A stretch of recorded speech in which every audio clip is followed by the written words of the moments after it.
tonight.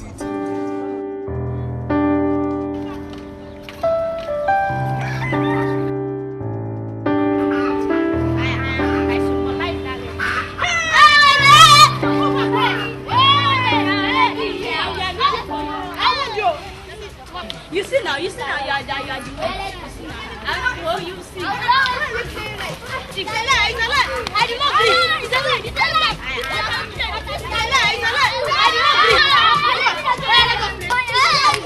Ah, you are doing the job. I ain't supposed to be in school. I ain't supposed to be in school.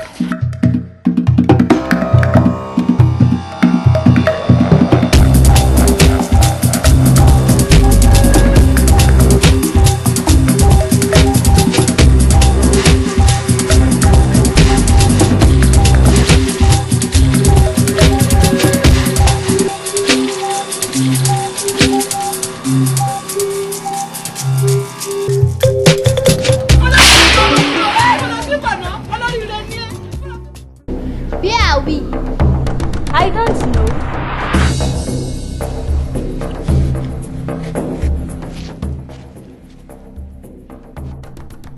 I wonder where these doors lead to.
Look at the keys. The keys?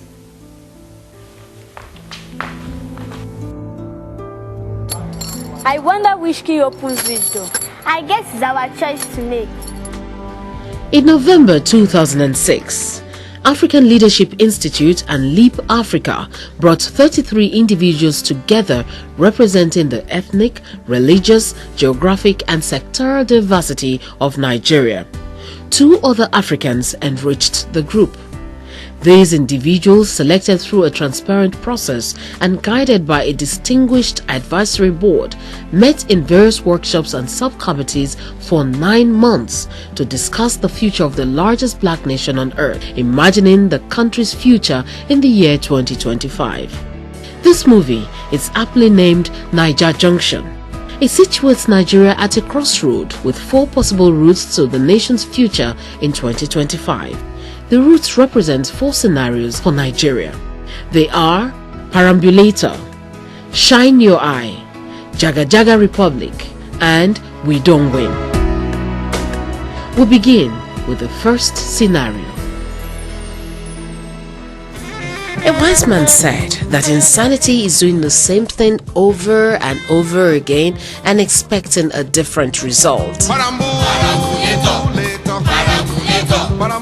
Perambulator begins in 2007 with contentious elections followed by mass complaints and a civil strike. Faced with a crisis of credibility, the government quickly moved to legitimize its tenure by focusing on 3 key priorities: the Niger Delta issue, electoral and judicial reforms, and a social program HEAT. The resulting infrastructural upgrades and improvement in government accountability charms Nigerians, and a new song is heard across the land. Nigeria now we all know, we go make 'em better. But on the political front, a dark spectre looms. The age-old insidious force of political godfatherism lurks menacingly. Unhappy with the growing popularity of a president who has tried to shake himself free from their shackles, the godfathers split the ruling party before the 2011 elections. The president and his faction aligned themselves strongly with pro-business interests, and with significant financial support from the private sector, the president wins the 2011 election by a narrow margin. Renewing his efforts, the president implements some infrastructural improvements. Major cities begin to enjoy stable electricity for the first time, but broader institutional, economic and social reforms are deadlocked in the National Assembly. In 2014, Nigerians receive a rude wake-up call. In line with all the liberalization of the economy and private sector's heavy involvement in the polity, subsidies on petroleum products and education are removed. Taxpayers are now closely monitored. Evaders are jailed. As a result, most public utilities function and commodities are readily available, but they are unaffordable. Angry union workers and civil servants who had lost their jobs in the reforms turn against the government. Seizing the opportunity, the opposition fills a flamboyant businessman as a presidential candidate for the 2015 elections, who promises to bring back enjoyment to all Nigerians. He wins and declares a week-long national jamboree to celebrate his inauguration. Millions of bags of rice and cans of cooking oil are immediately distributed in every local government. The new government spends heavily, promising heaven, earth and chicken in every port. Fuel subsidies are restored. The quota system is reinstated, and widespread tax evasion returns unchecked. Asian economic dominance is completely ignored. Cheap goods flood the Nigerian market and local manufacturers die. Heavy spending and corruption empties the treasury. Economic growth slows sharply. Unemployment soars and many skilled workers leave. In 2020, Nigeria is hit by an outbreak of polio and drug-resistant TB. 700,000 children and 400,000 adults die within a year as a heavily indebted and unprepared government looks on. As the 2023 elections approach, government agencies are forced to divert donor funds to finance the elections, but Nigerians see no point in voting. Those who can sell their voters' cards. The ruling party candidates wins. More talk and less action continue. Government borrowing accelerates. Previous reforms and their benefits vanish. Investors' confidence evaporates and inflation soars. Jobs disappear and 60% of Nigerians do not have access to good drinking water. By 2025, Nigeria is the 8th most populous country in the world. 3/4 are poor, living on less than $1 a day, while 90% of the wealth is held by less than 2% of the population. For 18 years, Nigeria has gone round in circles, doing the same things and expecting different results.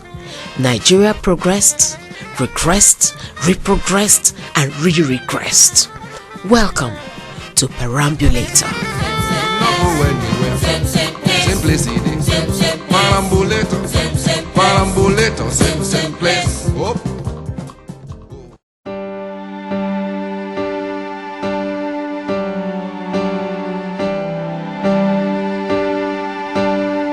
Whoever said salvation was for free may not have visited Nigeria. In 2025, salvation has come to Nigeria, but with a huge price tag: freedom. In 2007, over 70 million Nigerians are living in poverty. Women have a 10% chance of dying during childbirth. Children lucky enough to survive infancy look forward to a life expectancy of just 44 years. Constant power supply is a distant memory, and Nigerians are caught between ignorance and malnutrition on one side, and brutal crime and destruction on the other. For most Nigerians, there is little to show from decades of official schemes, initiatives, and programs. The 2007 elections, which many hoped would bring about change, are marred by poor management and contentious outcome. Exhausted and desperate, Nigerians search for relief from the misery of their daily existence. They are ready for salvation.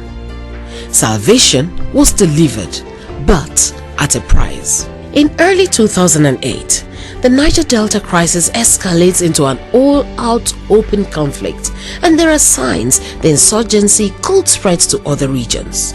A high-level Internal Security Estimates Committee, ISEC, is determined to implement a permanent solution to the crisis and maintain stability. It persuades the president to proclaim a state of emergency across the Federal Republic. Overwhelming force combined with technological support from foreign governments is used to crush the insurgents. Niger Delta governors are requested to move to Abuja for their own protection. Dissidents and activists are detained or simply disappear. The Niger Delta is secured within weeks. A massive military presence remains to maintain stability and secure vital oil installations. ISEC's influence on a grateful administration is now complete. Bold actions quickly follow at the heart of government. The Federal Executive Council is restructured into 4 mega ministries: domestic production, infrastructure development, citizen welfare, and national security.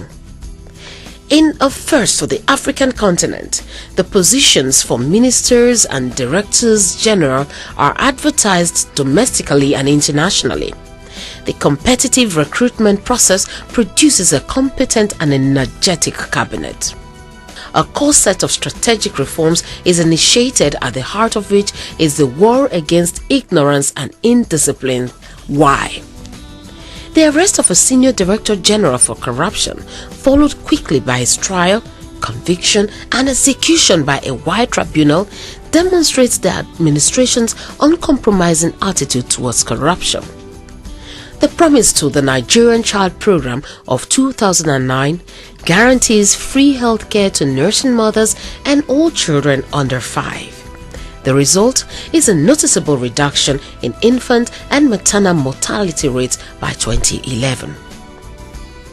The Lagos-Benin Expressway is rehabilitated and becomes a model for other road projects. A hugely successful tender for 7 new 2,000 megawatts power plants is also completed. The first 2 plants are operational in 2011. This significantly improves electricity supply and tariffs remain unchanged. However, these gains are mirrored by an erosion of Nigeria's freedoms. A new digital national ID card is compulsory for access to any government service. In time, all financial transactions are monitored via the ID card and personal data is stored in a central database. A citizens reporting system allows Nigerians to report corruption and send videos, photos, and text messages to security forces. On the basis of this evidence, wide tribunals dispense swift, harsh justice. Grateful for lower corruption, infrastructure, and better health services, Nigerians returned the incumbent to power in the 2011 election that is carefully managed by ISEC. Government maintains its focus on eradicating corruption, transforming the economy, and improving social services. Nigeria's manufacturing sector receives special attention and financial support in a special program, Manufacturing Rehabilitation, Retooling and Reskilling Program, M3RP. To consolidate and build upon its successes, the administration proceeds to expand its powers. Two major constitutional amendments are introduced, providing for greater federal control over state and local government finances and removing term limits. The combination of a huge propaganda campaign, high-tech espionage, and political intimidation ensures that the proposed amendments pass. Years of stable oil and gas revenues enhance Nigeria's credit rating. FDI continues to grow and the economy enjoys a consistent 10% annual growth. By 2019, Nigeria's per capita GDP reaches $1,700, tripling the figure in 2005. Over the next decade, Ninas graduate a new generation of skilled youth who are employed and entrepreneurial. But by 2020, the combination of the expanding population and the escalating cost of providing quality social services expose the limits of the government's ability to deliver. A new Family Size Limitation Act is introduced, limiting the number of children per couple to just 2. Government withdraws social support for families who choose to have more than 2 children, and they must bear the cost of raising all children, not just the extra ones. Angered by the state's invasion into their bedrooms, Nigerians oppose the act as ungodly, un-Nigerian and un-African. In defiance, Nigerians rally around a strong faith-based opposition movement called Cross and Crescent Alliance for Real Democracy, CARD. In response, the government decrees that faith is a private matter. It bans all unlicensed public expressions of organized worship. Inspired by CARD and yearnings for true freedom, young hackers launched cyber sabotage attacks against the citizen reporting system, and the surveillance system is crippled. For almost 2 decades, Nigerians had traded their personal freedom for a strong and stable economy, a halving of poverty levels, and greatly improved social services. By 2025, salvation appeared to have come to Nigeria. But was it worth the price?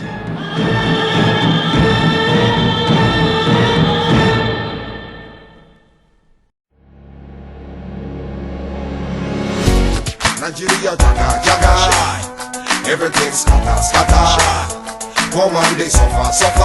Bosa, gunshot in the air. In 2025, Nigeria, the heart of Africa, lies battered, bleeding and shattered. Vultures feed upon it and onlookers mock it. Once a thriving and vibrant nation full of promise, Nigeria is now a wasteland of destruction and sorrow. Nigerians are scattered as refugees and strangers in foreign lands, beholden to people they once fed and protected. How did this happen? Following contentious elections in 2007, the administration took a number of steps to shore up its credibility, while Nigerians adopted a sit-down-look attitude. The engagement with the Niger Delta, which had begun with some hope, quickly turned into an unending round of consultations with no concrete resolutions. Promised improvements in utilities were forever in the pipeline, and Nigerians' patience quickly faded. It soon became apparent that there was no clear strategy to deal with fundamental issues. The administration seemed to have been captured by other interests. Yet another litany of broken promises, mediocrity, apathy, helplessness, and disillusionment thrived. Into the vacuum created by an ineffective government and apathetic Nigerians, the godfathers, financiers, and influence peddlers stepped in to consolidate their stranglehold on the country. Nigeria's riches, forests, solid minerals, energy, and vast tracts of fertile land were up for grabs as the vultures and hyenas jostled for the juiciest portions. Behind closed doors, they were privatized, sold off, and concessions given to a tiny but powerful cabal of Nigerians and their foreign collaborators. Nigeria's economy became firmly confined to pure resource extraction. With high global commodity prices, the elite who monopolize the resources become obscenely rich. They saw no need for local value addition, and the idea of economic diversification died. Captured by the powerful business cartel, the government paid no attention to schools, hospitals, housing and sanitation. Malaria continued to be Nigeria's deadliest child killer, and HIV proliferated unchecked. Few jobs were created and unemployment worsened. The gap between the rich and the poor became an unbridgeable chasm. Meanwhile, the low-level conflict in the neglected Naija Delta region escalated as attempts at resolving the crisis were abandoned. Instead, a special privately financed Delta Force was created to protect all installations and rich families. The 2011 elections returned the ruling party to power, but with a much diminished turnout. Voters had lost interest in the process as cross-carpeting decimated the opposition. Cronyism and corruption continued unchecked. As they suffocated under the weight of horrible social conditions, Nigerians turned to their religious and ethnic leaders for guidance. Under the prevailing conditions of impunity, strong sectarian sentiments were inflamed and communities began killing each other in a bitter struggle for land and other sources of livelihood. Children were not spared. The 2015 elections witnessed a heavy military presence to crush any protests. In the atmosphere of violence and intimidation, voter turnout was the lowest ever. The Niger Delta exploded and top politicians in power were targeted by militia. Militants attacked foreign oil installations, kidnapping and killing their workers. Oil companies pulled out of Nigeria. Foreign commandos invaded the Niger Delta to secure the release of the hostages. Resistance was fierce and some casualties were taken. Anarchy spread across the Federation. Some armed militia supported the Federation, others fought for self-determination. The center was weakened and Nigeria became ungovernable. The bloody military coup of 2019, led by a cadre of opportunistic officers, did little to maintain a unified Nigeria. They only succeeded in controlling a small section called the MGN, Military Government of Nigeria. The Federal Republic collapsed as warlords renamed their settlements Republic of Arewa, Biafra, Oduduwa, Niger Delta. Regional countries shut their borders to stop the millions of fleeing Nigerian refugees. Aid organizations were overwhelmed by the sheer scale of the humanitarian disaster. For those left behind, daily life is a nightmare as warlords, soldiers and bandits kidnap, mutilate, rape and kill at will. By 2025, Nigeria is Jaga Jaga, a country only in name, shattered and broken. Gunshot in the air, what you say? Nigeria, Jaga Jaga. Everything scatter, scatter. Come on, they suffer, suffer. Bossa, gunshot in the air. Nigeria, Jaga Jaga. Everything scatter.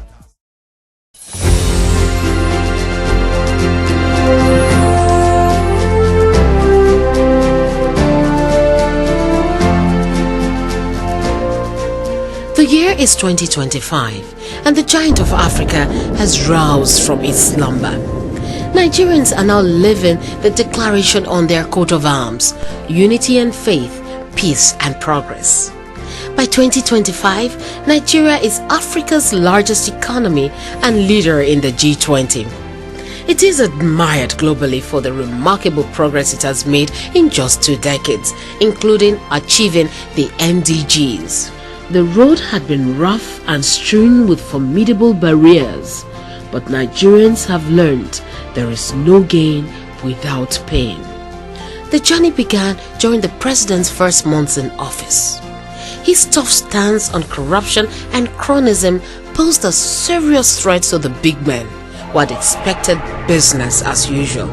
They attempted to remove him.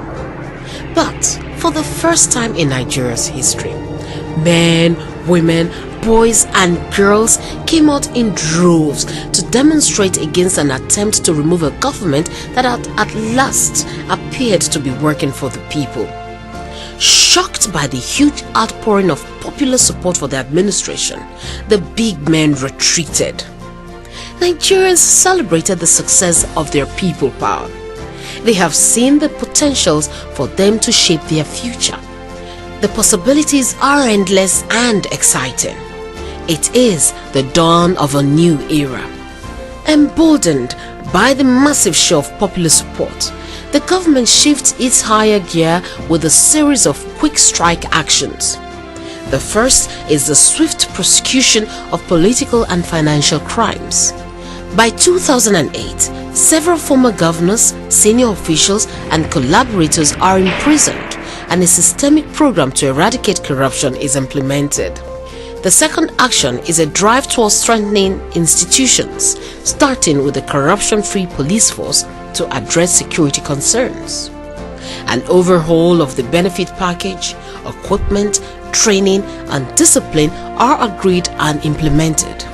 Community trust in the police begins to grow. The third action is the overhaul of the education system, starting with a Feed and Read program for primary children by 2010. School attendance figures show a dramatic improvement, especially for girls. The government spearheads a national moral and values reorientation process. Spiritual leaders convene a national interfaith convention which drafts a peace compact for a moral Nigeria. Community leaders endorse the compact and join in activities promoting the new code of conduct. The code is reinforced by government through the reintroduction of civic studies in the national curriculum. Encouraged by an aggressive campaign to stamp out the militants and prosecute their sponsors, a broad cross-section of Niger Delta leaders formed a Peace, Security and Prosperity Movement (PSPM). By denouncing kidnapping and bunkering activities, it reclaims the political and social agenda for the region. The PSPM mobilizes local youth and reforms a joint force with government to patrol creeks and villages to fish out criminal gangs. As the rate of kidnapping drops, the Niger Delta becomes safer for the construction and rehabilitation of utilities. The people ensure that funds allocated for the rejuvenation of the region are utilized and investment begins coming back. Taking full advantage of the stability in the oil sector and strong global energy prices, investment in infrastructure is accelerated, expanding the job market. In late 2010, Nigeria celebrates 1 month of uninterrupted power supply. It is the brightest Ramadan and Christmas in decades. In 2010, INEC is reformed. The ruling party adopts a tough code of conduct to improve the candidate selection process. Many aspirants are shut out of the primaries due to past corruption, which cost the party dearly in lost campaign funds. In 2011, the ruling party campaigns on the strength of its track record and quality of its candidates. The election is hotly contested. Millions of Nigerians brave the hot sun and pouring rain to vote. The ruling party candidate is declared the winner on a slim margin, having won over most of the undecided votes in what was judged a free and fair election. INEC's independence is respected. The government places economic diversification at the top of its agenda. Regional growth strategies create an enabling environment for solid minerals and cooperative agriculture in the north, oil and downstream derivatives in the south-south, science, technology and manufacturing in the east, tourism in the south, and the service hub of West Africa in the west. Large-scale reform of health and education remains central to government policy and encourage the return of the diaspora and retention of skills. Interconnecting rail and road transport networks are built, linking all major cities and ports. In support of the economic and political reforms, university staff and students take up the baton of public accountability, launching a TV expose titled I Spy, aimed at uncovering corruption at all levels. The knowledge of being caught red-handed creates great fear in the hearts of criminals. The education reforms and moral reorientation yield results as standards improved in the tertiary institutions. Nigerian graduates slowly gain respect again. In health, under 5 mortality declines from 20% to 10% and the HIV prevalence rate drops. By 2015, all social indicators have changed for the better and poverty levels decline. Unemployment has been reduced through job creation, partly through cooperative agricultural initiatives which increase food production. Women empowerment schemes lead to improvement of women's status in society and active participation in politics and the economy. But the country's progress brings challenges. A flood of economic migrants from neighboring countries puts a strain on the nation's social security system. There are cries that foreigners must go, as social issues, migration and regional integration divide the parties in the run-up to the 2015 election. By 2015, the opposition, which presents better approaches to dealing with the issues, wins the presidency in a credible, free and fair election. The world watches in grudging admiration as Nigeria goes through its second successful democratic transition.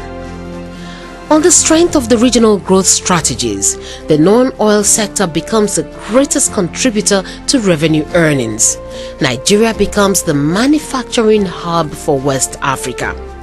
With good transport, reliable power, IT infrastructure, security, better trained graduates and a strong financial sector, Nigeria's entrepreneurial energy is unleashed. The eco also becomes the main currency in West Africa, with Nigeria serving as a financial services center for the whole of Africa. In 2018, a dark shadow is cast over the nation as massive flooding in coastal areas leads to diarrhea and cholera outbreaks. 200,000 people die in a matter of months. Without the health reforms, the death toll would have been much larger. Nevertheless, confidence in the government is shaken. As the nation unites in shared sorrow, the government focuses on further institutional reforms to improve disaster response and address inequality. This becomes the main campaign issue for the 2019 election. The incumbent wins a fiercely contested election, securing victory only after the second round of voting. Spurred on by strong leadership and a unifying national identity, with great pride, Nigeria wins the World Cup in 2022. The first nation outside Europe and South America to do so. The nation rejoices its emergence as a truly world-class player. In 2023, Nigeria secures a permanent seat in the UN Security Council, serving as a true voice of Africa. By 2025, Nigeria is a model for African democracy, a politically stable middle-income country with a diversified economy and a vibrant, productive population who are proud to be Nigerians. It is leading the process of African integration through the AU as other African countries look up to it to show them the way. A new day has begun in Nigeria. The African giant has arisen.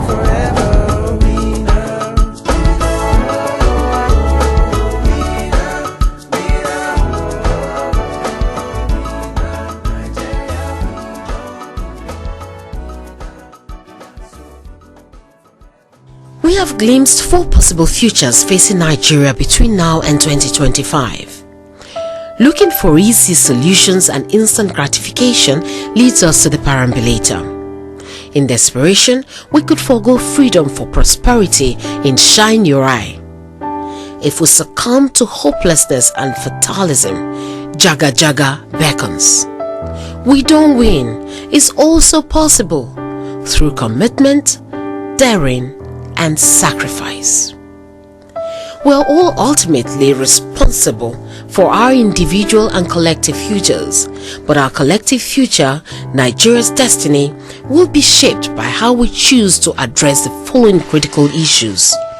1. Adopting and implementing zero tolerance for corruption across all levels of our society with zero exceptions. 2. Becoming Nigerians first rather than primarily a member of a tribe, religion or state. 3. Re-entrenching strong positive values in our communities, organizations and country founded on selflessness, caring, honesty, sacrifice, excellence and merit. 4. Establishing and defending strong institutions to eliminate the big man mentality, godfatherism, patronage and cronyism from all our corridors of power. 5. Demanding bold and visionary leadership from whom we require full transparency and accountability. 6.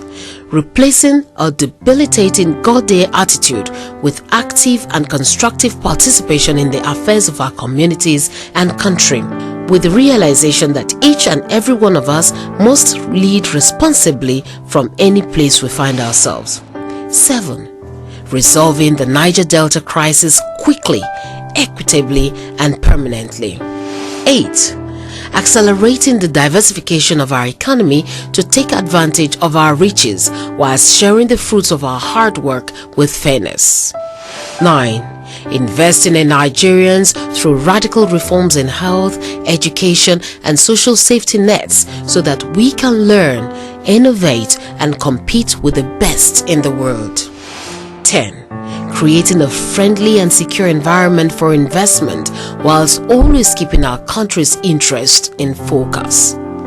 11. Rebuilding our physical infrastructure, power, roads, rail, water and communications.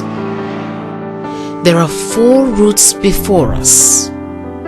This is Naija Junction. We must decide which route to take.